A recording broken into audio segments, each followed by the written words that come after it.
Nigeria is in the middle of a substance use crisis, and most of us are not talking about it loudly enough. So today, I want to talk about it because as a psychiatrist, I see the consequences every single day. Okay? So, let's talk about the tramadol epidemic first of all. Tramadol is an opioid painkiller that was introduced as a safer alternative to the stronger opioids, which we had earlier.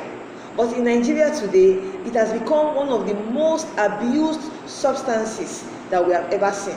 Yes, it is cheap, it is accessible, it is sold almost everywhere. It is sold in the markets, sold in the motor parks, and even on the streets. Young people are taking it to work longer hours. They are taking it to feel more energetic. They are taking it to cope with stress and with pain. But tramadol is an opioid. It is physically addictive. Dependence to tramadol develops quickly, especially in young people whose brains are still developing. Withdrawal from tramadol is very severe. It could cause insomnia, it could cause severe anxiety, it may cause muscle pain, it can cause seizures, and it may also cause psychosis. That is tramadol. How about codeine? Let's talk about codeine. Codeine is also an opioid that is found in cough syrups. In the year 2018, a BBC documentary exposed that millions of bottles were being consumed daily in Nigeria, particularly in northern parts of Nigeria alone. The federal government then banned all codeine containing cough syrups. But when you ban the cough syrups without providing treatment that was meant for dependent users, what they will just simply do is to switch substance from that codeine to a different substance that will give them the same feeling and the same effect that that codeine was giving them before. Do you understand what I'm saying? So you cannot arrest your way out of a public health crisis. Those are the problems that have happened so far with tramadol and codeine. What about pentazocine? Let's also talk about what has happened so far in Nigeria about the drug called pentazocine, particularly among people who have sickle cell problems.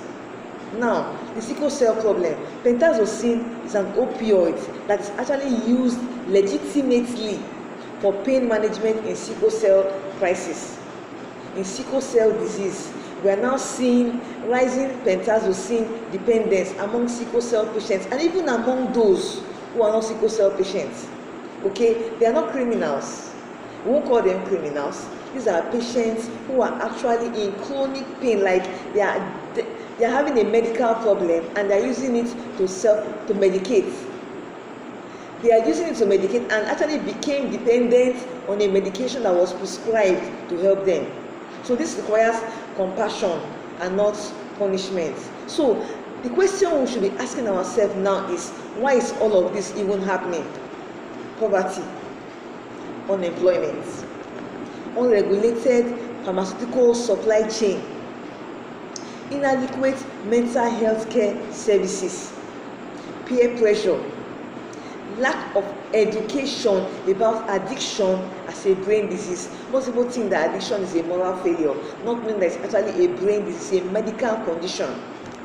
So, if you are watching this video and you are thinking about someone in your family, a child, a sibling, a spouse who has been taking these substances and you do not know what to do, I want you to know that help is available and you are not alone.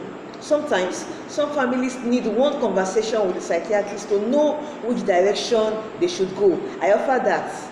The link is in my bio, and stay with me for this series because episode 6 has been specifically designed for families who are dealing with this kind of cases. Addiction is not a moral failure. It is a brain disease and it needs treatment and not punishment. Tomorrow, we'll have episode 2, the drug combination that are sending young Nigerians to the emergency unit.